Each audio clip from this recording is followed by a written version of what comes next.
Juliet ऐसे दिलक सलाम अलैकुम सत श्री अकाल हाय एवरीवन।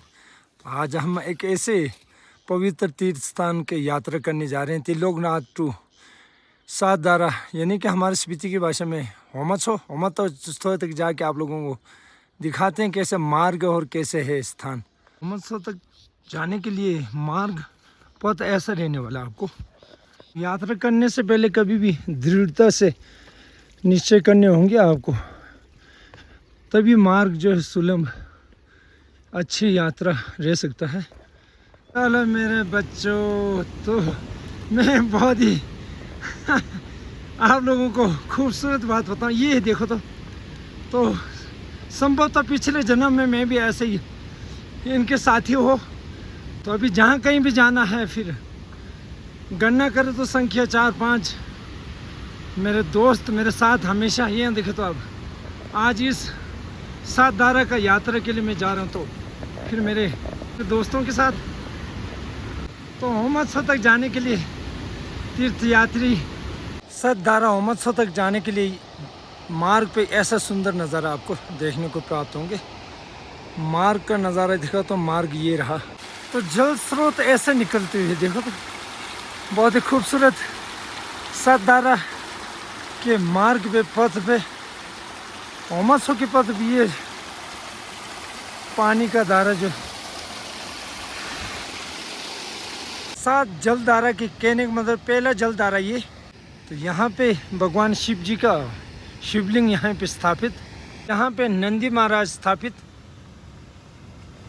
ये रहा भगवान शिव शंकर जी का शिवलिंग सातदारा के बिल्कुल सामने। आप दर्शन करें, मेरे चलचित्र के माध्यम से आप लोगों को मैं दर्शन कराने का प्रयास कर रहा हूँ। अन्यथा ना ले मेरे से कुछ त्रुटियाँ हो रही है तो उसके लिए मैं क्षमा चाहूँगा। करें दर्शन आप लोग भगवान शिव शंकर जी का सातदारा पवित्र तीर्थ स्थान के समक्ष ये खूबसूरत शिवलिंग का स्थापित यहाँ पे। तो बाकी ये रहा, आप लोग गणना करें सातदारा जो है ये 7 परियों के कहानी और एक हिंसा और तिलोकनाथ गांव से एक चरवाहा भेड़ बकरियों को यहाँ चराने के लिए आया करते थे। तो हर रोज़ जो है भेड़ बकरियों के दूध जो है हर रोज़ जो है गांव वाले जब दूध दूहने के लिए निकलते हैं, तो दूध तो किसी भी भेड़ बकरियों के नहीं हुआ कर रहते थे। तो फिर चरवाहा को गांव वालों ने मीटिंग करके बुलाया, फिर कहा भाई तू हर रोज़ जो हमारे दूध पी जाते हैं, तो कारण बताओ। काफ़ी चरवाहा के लिए मुश्किलों का सामना करना पड़ा, हो सकता है ऐसा जैसा इतिहास है। फिर दूसरे दिन जब इधर को चरवाहा फिर भेड़ बकरियों को लेके आया, तो फिर उसने सोचा, निश्चय किया उसने जो है आज छुप के बैठ के देखने का प्रयास करूंगा। तो वो छुप के बैठ गए। फिर कुछ देर बाद फिर परियां जो है निकल के, फिर 7 परी जो है फिर भेड़ बकरियों के दूध सब पी जाया करते थे। फिर चरवाहा ने फिर दौड़ाया तो सबसे छोटी वाली बहन को पकड़ लिया। फिर उसके बाद जो चरवाहा ने बोला अब तेरे को चलना ही पड़ेगा, गांव वालों ने मेरे को तंग कर दिया, हर रोज़ दूध तुम लोग पी जाते हैं। तो फिर छोटी बहन ने कहा, उसने कहा भाई मुझे छोड़ दो, जो तू मांगेगा मैं वो देने के लिए तैयार हूँ, कुछ भी संभव हो सके मैं दूंगी। तो फिर चरवाहा ने बोला मुझे कुछ भी नहीं चाहिए, मैं गाँव वालों के सामने तुझे ले जाना चाहता हूँ। फिर ले गए। तो फिर उसने सबसे छोटी वाले परी ने ये कहा भाई तू पीछे मुड़ कर नहीं देखना, तेने वहाँ तक जहाँ तक ले जाना है ले चलो, पीछे मुड़ कर नहीं देखना। जहाँ तिलोकनाथ और हिंसा गांव नज़र आते हैं वहाँ फिर चरवाहा पीछे को मुड़ के देख लिया, मैं गांव तो पहुँच गया, गांव वाले के नज़र में आ रहा है तो मुझे क्या डर।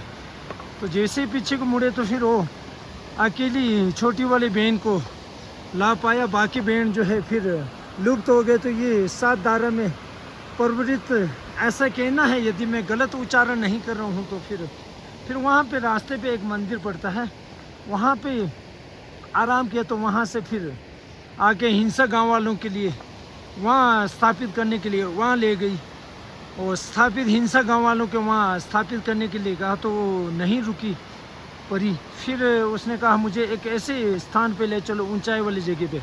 फिर त्रिलोकनाथ गांव में ला के फिर वहाँ स्थापित। तो हमारे स्मृति बुद्धिस्ट के मान्यता के अनुसार जो है पावचेरी जी अवलक्तेश्वर जी का ये जो है मूर्ति, और हिंदू धर्म के अनुसार जो है शिव जी का भगवान शिव जी का, तो दोनों धर्म जो है मान्यता जो है बहुत ही मानते हैं सभी, बुद्धिस्ट अनुयायी भी और बाकी हिंदू धर्म के जो मानने वाले अनुयायी जो है सभी जो मानते हैं। ऐसा जैसा यदि मैं गलत उच्चारण कर लूँ, मेरे इतिहास आप लोगों के समक्ष बताने में मैं गलत कर रहा हूँ तो उसके लिए क्षमा चाहूँगा, क्योंकि जो है मैंने किसी और से निवेदन करके जानकारी लेके जो आप लोगों के समक्ष बताने का प्रयास कर रहा हूँ। ये कहने का मतलब जो ये 7 धारा के मतलब 7 परियों के एक मार्ग कह सकते हैं, आने जाने का मार्ग जो है ये संभवतः ऐसा हो सकता है।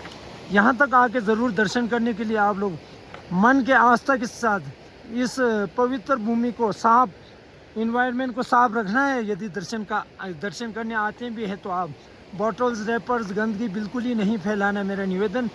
शस्त्रांग प्रणाम करके आप लोगों के समक्ष दंडवत होकर निवेदन है मेरा, हमेशा मेरा निवेदन प्रार्थना आप सभी से, स्थानीय लोगों से भी मेरा निवेदन, ये इस जगह को पवित्र स्थान को साफ रखने का प्रयास करें। बहुत ही खूबसूरत है। अभी तक तो लाहौल वालों को मैं सलाम करना चाहूँगा, नमस्ते झूले कहना चाहूँगा। बहुत अच्छे साफ सफाई रखे हुए हैं। आने वाले भविष्य में भी ऐसा ही हो। आपके सर्दियों में बर्फ़, गर्मियों में बारिश, और आपके फसल अच्छे हो।